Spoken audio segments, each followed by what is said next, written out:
Bon, à quoi est occupée la France Insoumise en ce moment? Elle appelle au boycott de la Coupe du Monde 2026. Écoutez, Éric Coquerel, député de la France Insoumise, dans une prise de parole à l'Assemblée nationale. Trump ne se cache pas. Il veut faire de la Coupe du Monde une arme de propagande MAGA, raciste, néofasciste, sexiste, suprémaciste, supporters LGBT menacés, interdiction des supporters de plus de 15 pays, interdiction des matchs dans les villes s'opposant, davantage de mi-temps, des prix de place exorbitants. Non, Trump ne mérite pas d'accueillir Yamal, Mané, Diaz ou Mbappé. Listen to me, Trump. Monsieur le Premier ministre et vous, Monsieur le Président à Davos, insultés par lui publiquement. Voilà ma proposition. Vous adressez à tous les pays qui défendent l'ONU et le droit international contre la fausse conférence de la paix et de la force impériale, soit presque toutes les équipes qualifiées. Vous pourriez alors exiger ensemble de la FIFA qu'en juin prochain, la Coupe du Monde se joue au sol Mexique et Canada et boycotte les États-Unis de Trump. Il est encore temps. Non, il n'est pas temps d'ailleurs, quand on connaît un peu le football, l'organisation d'une Coupe du Monde, tu vas pas déplacer les matchs qui sont prévus aux États-Unis. Oui. Mais je pense que ça va être un thème à l'extrême gauche. Ils auraient préféré que ça ait lieu en Afghanistan. Mais vous l'aviez dit d'ailleurs. Vous l'aviez vu venir. Ça va être un thème, c'est-à-dire en fait personne ne demande le boycott. Les joueurs détestent ça parce que c'est un grand rendez-vous tous les 4 ans. Les spectateurs attendent ce moment également, mais on va instrumentaliser. Et ce que je trouve formidable, c'est le journal L'Équipe. L'Équipe demande régulièrement à ses intervenants, alors que personne, c'est pas du tout dans l'air du temps. Il n'y a pas de boycott possible et ça ne se justifie pas. Sur le fond, ça ne se justifie pas. Ce que dit M. Coquerel n'est pas la réalité. C'est pas un pays nazi, fasciste, tel qu'il le dit. Évidemment, on est dans au-delà de l'exagération. Alors écoutez, Marina Ferrari, vous savez qui est Marina Ferrari? Oui, c'est une voiture. Non, écoutez, c'est pas la sœur de Laurence non plus. Elle est ministre des Sports, figurez-vous. Mais honnêtement, je ne connais quasiment aucun. Ici, ça va tellement vite qu'on n'arrive pas. Dès qu'on reconnaît un nom, il est parti. Mais elle est candidate à Aix-en-Provence, je crois. Aix-les-Bains.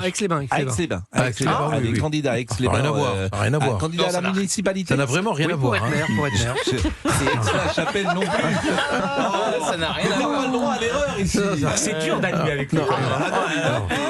Et hier il était bien. Non mais aujourd'hui je suis ça. Et aujourd'hui il s'est fichu de moi. Il dit que je comprends pas les plaisanteries. Non mais Groland, on va faire revenir. Non mais Groland et confondre Aix-en-Provence avec Aix-la-Chapelle.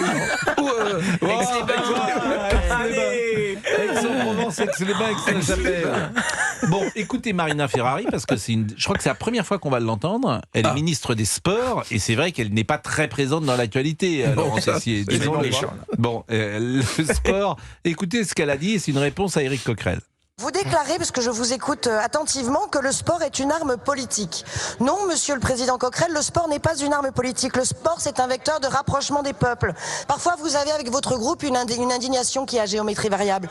Nous ne vous avons pas entendu en 2018. Vous avez déclaré tout récemment, qui imaginerait la France aller jouer dans un pays qui a agressé son voisin. En 2018, la Coupe du Monde se jouait en Russie. La Russie, 4 ans avant, avait envahi la Crimée, je vous le rappelle. On ne vous a pas entendu à l'époque. Il est 17h12, on va marquer peut-être une pause et puis vous pouvez intervenir, je le rappelle, au 01 80 20 39 21, mais manifestement la ligne doit être bloquée puisque nous ne prenons plus ou peu. Pourquoi ? Non mais arrêtez, vous avez un écran devant vous où les auditeurs appellent et sont en attente, ils ne le voient pas. Non, là il y a des auditeurs en attente. Ah mais si on veut, il y a des auditeurs dans 5 minutes. Mais ils attendent depuis 2 mois parce que ils vont trouver le temps long. La dernière fois qu'on a eu un auditeur, c'était en 1912. Ah oui, c'est vrai. Oui, non, c'était notre ami là. José, c'est José qui nous écoute, ne disons rien de. Voilà, José, il faudrait Marseille. José, on va le rappeler un jour ou l'autre. Oui. Mais il faut vraiment, cette fois-ci, que vous le briefez avant, José. Mais on le fait à chaque fois. Je lui dis, José, pas d'insulte, on se modère. Pas d'insulte, parce qu'on l'aime, José. Et on menace personne. Mais voilà, on menace personne. Mais à chaque fois. Il menace de mort quelqu'un à chaque fois. Voilà, José, il parle. José, il parle, on a 3 procès. C'est comme au milieu. Donc, c'est pas le but. Bah non. Mais on l'aime, on l'aime. Il est 17h13, on marque une pause. Edwige Antier, vous l'avez eu au téléphone.